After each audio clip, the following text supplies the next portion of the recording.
দারোগা আম করে হরিয়া দিয়া বাদিকে তো টিয়া খাইয়া খাইয়া আমারে কয় আমনে কি আমনের দরকার নাই। বিচার যদি করতে ব্যর্থ হয় সরকার বলে দেখ প্রকাশ্যে যে আমরা বিচার করতে পারবো না। এক শহীদের মাকে এক শহীদ স্ত্রীকে আমাকে এখানে লাঠিচার্জ করে আমার গলার পুজো টিপতেছে একটা পুলিশ। মানে মামলা যে করছি দারোগা আম করে হরিয়া দিয়া বাদিকে তো টিয়া খাইয়া খাইয়া আমারে কয় আমনে কি আমনের দরকার নাই। এডি কইয়া কইয়া আজ 1 বছর ধরে এরকম কইরা হরিয়া রাখে অন্ধার করে কেউ হরাইতাম পারি না। এটা যদি মনে চাইবে এই দারোগার আমার রিটার্ন করে দেয়। দারোগা অনেক খারাপ মনে হয় এক আসামির 10, 12, 15,000, 1 লাখ 50,000 করে খায়। আমি নূর হোসেনের মা, শহীদের মা। আমি আইসি আসিফ নজরুলের পদত্যাগ চাই, আর উপদেষ্টা আছে তাদের পদত্যাগ চাই, হাসিনার বিচার চাই।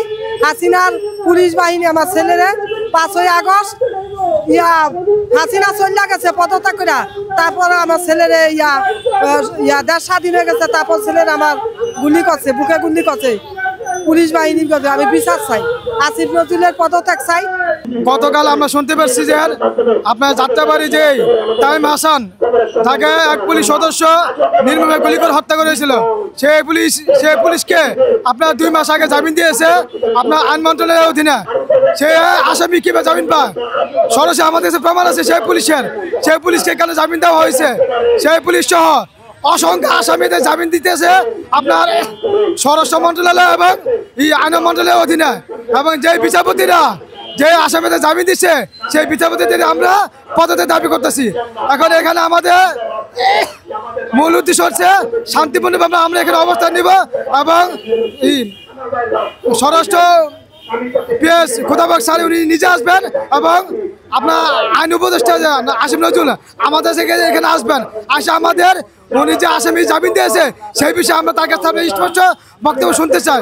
এবং আমাদের সঙ্গে শহীদ পরিবার দাবি হচ্ছে আসামিরা কেন জামিন পাবে এবং যে যারা হত্যাকাণ্ড চালিয়েছে তারা কেন এখন প্রকাশ্যে ঘুরে বেড়াচ্ছে। আমাদের মূল উদ্দেশ্য হচ্ছে আমরা সকল শহীদদের হত্যাকারীদের বিচার চাই এবং আসামিদের জামিন যে না হয় সেই বিষয়ে আমরা আইন উপদেষ্টার কাছে আমরা বিবৃতি চাই এবং আমরা আইন উপদেষ্টার পদ্ধতি দাবি করতেছি।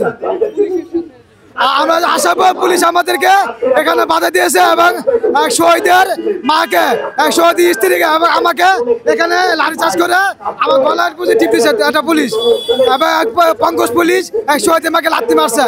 আমাদের সবার সামনে আমাদের কাছে ভিডিও আছে। আমরা সেই পুলিশকে সহকারে এখানে আমরা আনতে চাই। সেই পুলিশকে না আমাদের শহীদের মাকে লাথি মারলো এবং আমাদের শহীদ স্ত্রীকে গায়ে এখানে হাত তুললো এবং আমাকে এখানে হাত তুললো। আমরা এই বিচার চাই এবং আইন উপদেষ্টার বিচার চাই, আইন উপদেষ্টা পদত্যাগ চাই। স্পষ্ট সেটা হচ্ছে জুলাই আন্দোলনের একজন সম্মুখ সারির যোদ্ধা যাত্রাবাড়ি থেকে আমি আসছি এজন্যই যে যৌক্তিক আন্দোলনের যে দাবিটা এবং এই দাবিতে সংহতি জানাতে আসছে। এখন এই যে বিচার যে কালক্ষেপণ হচ্ছে এই বিচারটা চাই। যদি সরকার বিচার করতে ব্যর্থ হয় তাহলে এই বিচার যদি করতে ব্যর্থ হয় সরকার বলে দেখ প্রকাশ্যে যে আমরা বিচার করতে পারবো না। কিন্তু এভাবে কালক্ষেপণ করে আজকে কালকে পরশু এই মাস সেই মাস এই সেল এগুলো বলে যে তারা কালক্ষেপণ করছে, কাল অতিক্রম করছে, সময় নষ্ট করছে। আমাদের সরকারি যদি আমাদের বিচার না করে তাহলে পরবর্তী কারা গভর্নমেন্টে আসবে তারা কি বিচার করবে এটা বুঝাই।